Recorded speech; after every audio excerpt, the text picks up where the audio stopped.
Utah has the best of the best lawmakers in the nation. This is the Utah Legislative Update with Senate President Wayne Niederhauser and guests. If you have a question or comment, please call the Rock Canyon Studios at 1-800-776-1913, 1-800-776-1913 on KHQN and Channel 17.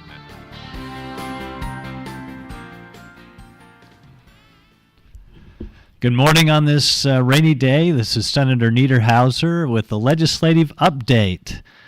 We have a great show for us today. With me is Senator Todd Weiler from Bountiful. Good morning. It's great to have you with us on the show. A big day yesterday. It was a big day. We had a full day of interim sessions. My meeting started at 7:30 a.m., and I got home just after 10 p.m. So. Yeah, it was busy, and there was a lot of big issues talked about yesterday. A couple of those in Health and Human Services. Absolutely. And you're a member of that committee? I am, the interim committee, yeah. So thanks to you, eh? We've talked a lot about Medicaid expansion on this show and in some previous programs, but today I'd like to hit on a couple items that were highlight yesterday. One of those was medical marijuana. Absolutely. There's an effort to allow, for some medicinal purposes, a small window for certain folks. Is it? I'm trying to remember the disease now. It's epilepsy and seizure-related diseases in children. So the legislature, for our listeners, is considering allowing a derivative of cannabis. I don't know if you could necessarily call it marijuana, to help individuals, their children mostly, that have this extreme epilepsy, a case of epilepsy. So maybe you could characterize Sure. what the discussion was in the committee yesterday. There's a group of moms. They're just moms with kids that are having seizures. I mean, some of these kids are literally paralyzed by their seizures, and an organization in Colorado has extracted an oil from hemp or cannabis. I think it's called Alepsia or something. I'm probably mispronouncing that. But it's an oil that has almost no THC. And THC, from what I understand, is the hallucinogenic portion of marijuana.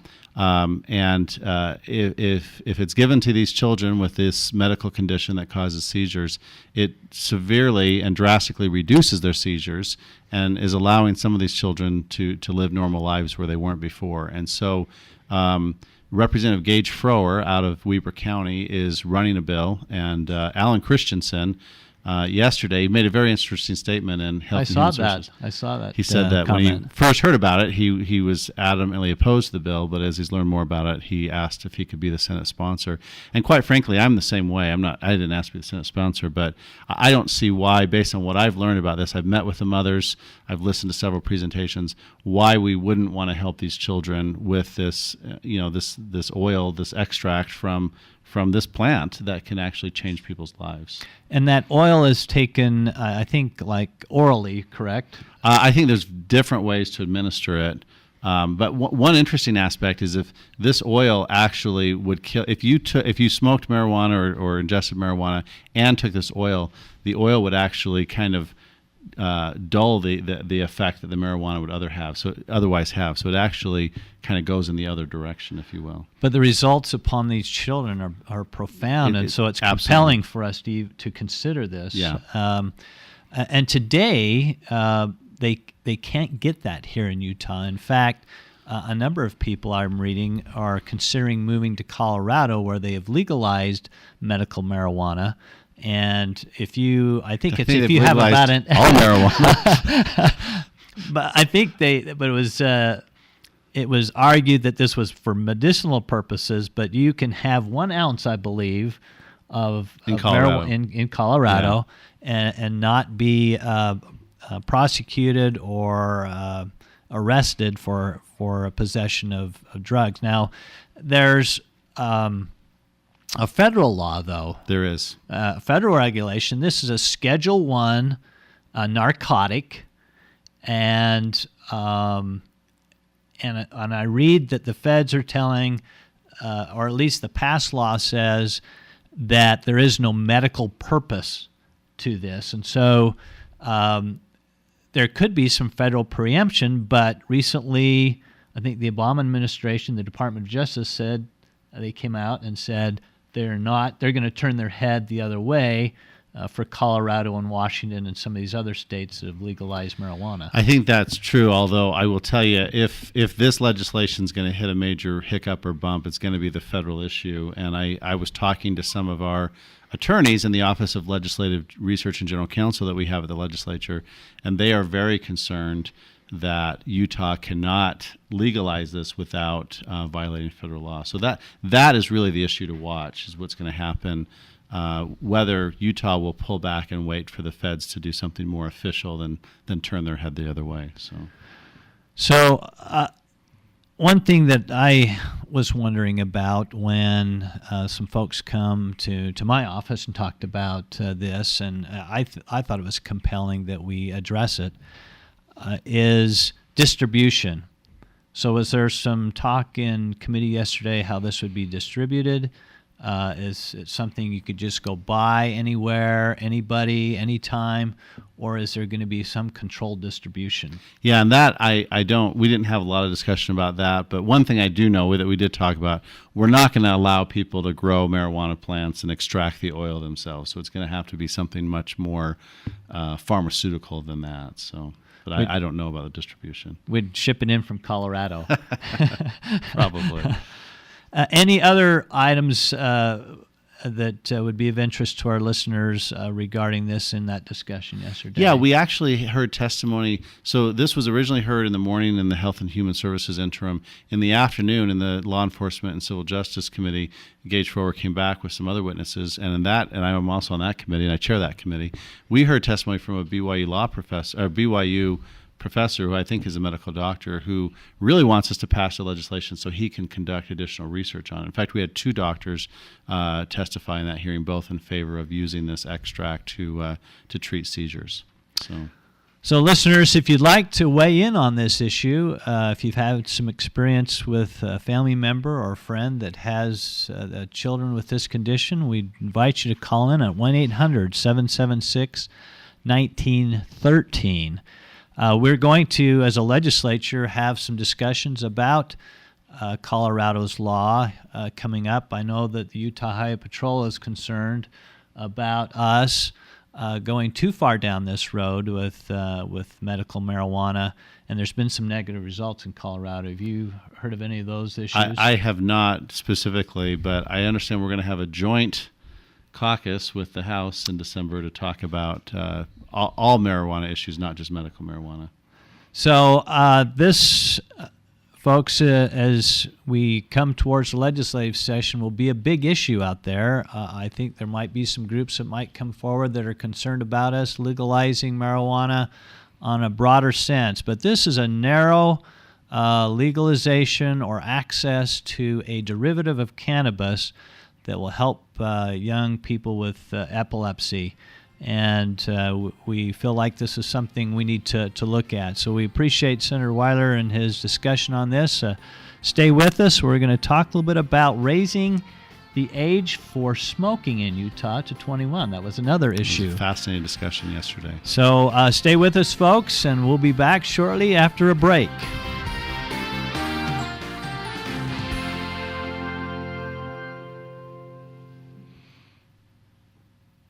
Was that okay? Yeah. You did great. Thanks. I'm still rough around the edges, too. Oh, you did great. You guys are still live on TV. Okay. You want to keep talking? And they can hear us? Yeah, they can hear you. So the name of that disease, was it Travitz or Davitz or Devitz or... I'm trying to think what that name of that disease was. Do you guys see? Can you guys read what he's typing up there? Question came in on Google Plus. Oh. It looks like he's typed it right there. Will medical marijuana lead to the smoking of the plant? No. Can you read that from there? Yeah, and we'll address that when we... Yeah, I can read that now. Well, that's the discussion about how we distribute it. So that's good. Good question. Okay, we're 1 minute out.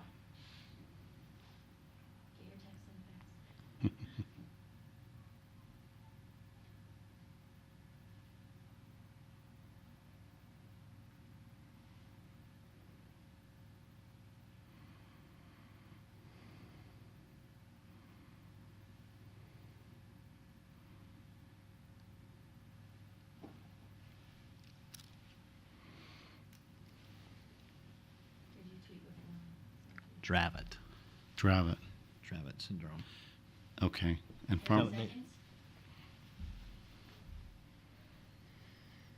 So was that that sounds familiar. Mhm. I didn't take notes yesterday, but that sounds familiar. So do we know who's sending these questions in?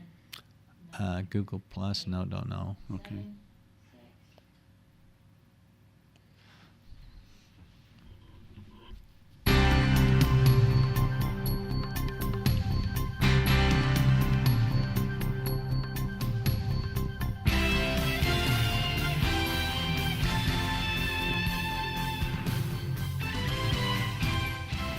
Welcome back to the legislative update. This is Senator Niederhauser with Senator Weiler. Good morning. Good morning. Glad to have you with us, Senator. We've been talking about medical marijuana, just a small, narrow legalization of that for young children who have an epileptic condition called Dravet syndrome. And we've got a couple of questions before we go into the age issue with smoking. We have one listener who is, I believe, texted us or through Google Plus. Will medical marijuana lead to smoking of the plant?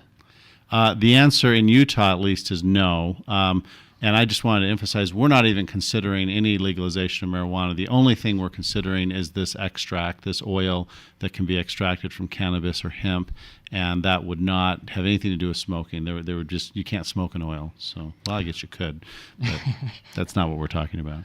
And another question we've had from one of the listeners is, why can't pharmacies supply the derivative? This goes to the whole control, how we distribute that and that derivative. If we pass this legislation and get squared off with the federal government, then pharmacies probably could distribute it. Right now, they can't distribute it because it's illegal.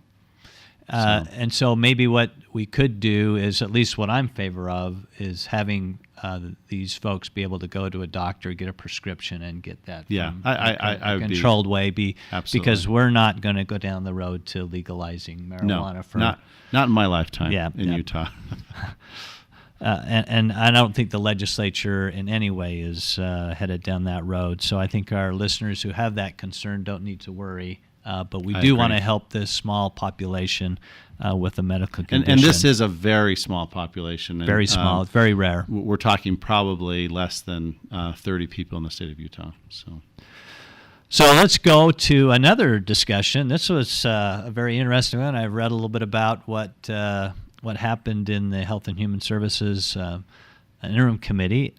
Are making it illegal to buy cigarettes of 21 now. Utah is age 19, one of a few states that have increased that age. That was a number of years ago, and now we're considering age 21. So can you characterize the discussion that we had yesterday in the legislature regarding this issue? I can. It was a pretty lively debate. So this is a bill being brought forward by Senator Stuart Reed from Weber County, and the House sponsor, I believe, is Craig Powell from Heber, or from what county is that? Heber. That's Wasatch. Wasatch County. That's yes. what I was going to say. And what they're trying to do is they're trying to curb teen smoking, and they believe that one of the problems right now is a lot of 19 and 20-year-olds are buying cigarettes for their younger friends who are maybe 16, 17, and 18. And they believe that by raising the legal age that they can curb teen smoking. And I think we can all agree that teen smoking is bad, that smoking is bad, that tobacco is dangerous and it's very harmful. Now, I actually voted no on this bill, and I'll tell you why. Number one, we already have the highest age restriction in the country currently. Now, New York City, not New York State, has gone to 21. Okay. And I believe Colorado and Hawaii are looking at it. But right now at 19, we're tied or the highest age in the country. And obviously we all know that at 18, someone can vote, they can be drafted, they can go to Afghanistan or Iraq or somewhere and take a bullet and die or be injured. Their legal age at 18. They're an adult. And so, part of me is, at what point do we stop saying that you're an adult? And several people like Senator Christensen, Alan Christensen from Ogden, said, I'd like to, ban tobacco altogether, but I don't have the vote. So if you're going to raise the age to 21, 25, 30, 35, I'd vote yes on all of those. And that was the other issue, is what's the logical nexus? The Surgeon General came out with a report last year that said that 90%, 9 out of 10 smokers begin smoking before the age of 18. And so to me, it's, are we just going to criminalize behavior that's already happening? The expert testimony, a lot of people first begin smoking at the age of 12. And usually their parents are smokers and they're sneaking cigarettes or getting cigarettes from their parents. And so I am concerned about just arbitrarily raising the age. There's no data to suggest that 21 versus 19. In fact, the data suggests it's starting a lot younger. I'm not a proponent of teenage smoking, but I'm not really interested in more regulations and more laws to criminalize things that people are already doing. And that's where I was kind of caught up in that debate. So it does raise the question, and Utah and the legislature in many ways has a libertarian attitude with a lot of things. We don't want to be regulated. We don't want there to be a nanny state telling us everything that we need to do. It seems logical that cigarettes should be something you shouldn't even begin or start or continue on, because it is obviously a big health hazard. So that one of the big questions in committee then was that question. Yeah. So we have Brian Green and Mike Kennedy on that committee. They're both Utah County House members who are kind of more in that libertarian streak, if they will. They both joined me in voting against the bill. Evan Vickers, who's a pharmacist, voted against the proposal. And then Tim Cosgrove, who's a representative from Salt Lake, who's a Democrat, also voted against it. All of the other committee members voted for it. So it was a 9-5 vote. Paul Ray was out of the room. So it was bipartisan. It was House and Senate.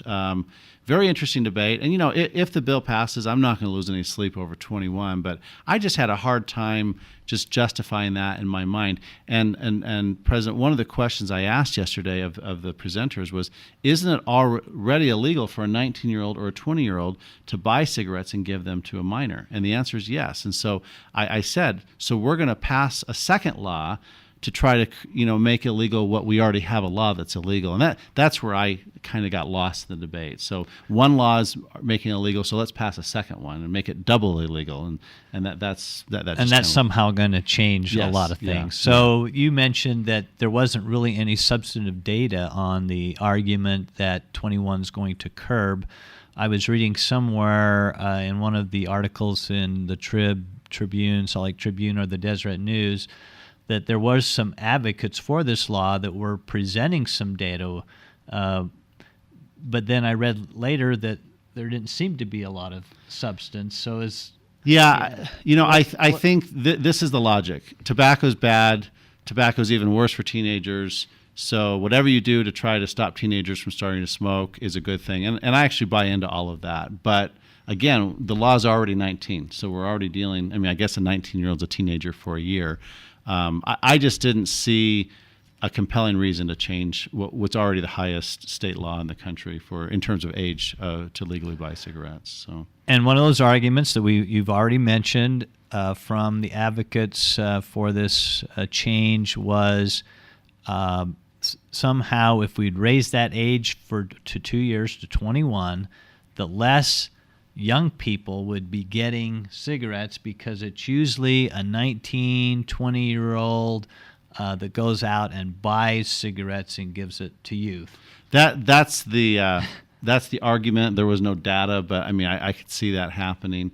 That is the argument, and that's already illegal. But that's already illegal. Yeah. That's the point that you're making. Yeah. So why double penalize it? It's more of an enforcement issue at this point rather than and we don't have. I get a lot of emails, some requests by constituents. You need to make this illegal. And it makes some sense a lot of times that we would address some issues. Mostly they're traffic, but we can put all kinds of laws on the books. But if we can't enforce them, or if we have to create a police state, to enforce them. at least the legislature is probably not going to go down that road, and we shouldn't. Yeah, and probably. let's not pretend like a 15-year-old with $5 in his pocket couldn't walk into almost any convenience store today in Utah and buy cigarettes, because the reality is it's illegal, but it's happening. I don't like that it's happening, but it's not like, I think it's a lot easier. My guess is it's a lot easier for a teenager to buy cigarettes than it is for him to walk out with a 6-pack of alcohol, a beer or something like that. So if you'd like to weigh in on this issue, should we as a legislature pass a law that will increase the age for smoking to 21, making it illegal for anyone under 21 to buy and smoke cigarettes?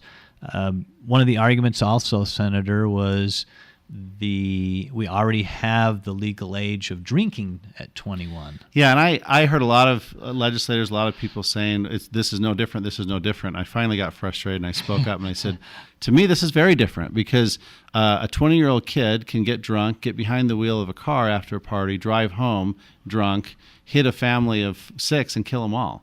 Whereas smoking, I mean, drinking's bad, but smoking is more damage to yourself. Nobody's going to say that, unless you drop the cigarette in your lap while you're driving, no one's going to say that, cigarette's going to impair your driving and other things like that. So to me, I think, in my mind, there is a rational basis to have 21 for drinking and 19 for cigarettes. So. And folks, what we're trying to do here with this program every week is to give you information, the things that we're discussing in the legislature, and giving you an opportunity to weigh in on these issues. And so if this is an issue for you, we invite you to contact your legislator. Visit our legislative website, le.utah.gov. There's a wealth of information. You can hear committee hearings. We try to be transparent. This is one of the reasons why Absolutely. we're having this program. And Absolutely. Senator Weiler is one of the lead legislators on being transparent. He's very active on social media. You have a website. I have a blog, yeah. Oh, you have a blog? And so please weigh in on this issue. He's a member of the committee. That interim is over now, but this is something we hope you'll weigh in on. But you can contact me on Twitter at GOPTodd, GOPTODD. That's my Twitter handle. So I'm very active on Twitter and a little snarky on Twitter. I have a lot of fun with it, but I tell people I'm nicer in person. So Good. So a couple of other issues that we want to talk about in this program while we have Senator Weiler here today. We'll probably maybe get to some Medicaid expansion discussion. We've had that discussion in time past, but the next segment, we want to talk about the U-Star audit a little bit. And U-Star is a program that was enacted in the state in 2006. It's a research initiative for our universities. A recent audit, though, revealed that some of the data that they've been giving us has been actually false and almost fraudulent. So at least overstated. Yes, at least overstated. So we'll have that discussion. Stay with us on the Utah Legislative Update. This is KHQN 1480 Radio, UtahTalkRadio.com. We'll be right back.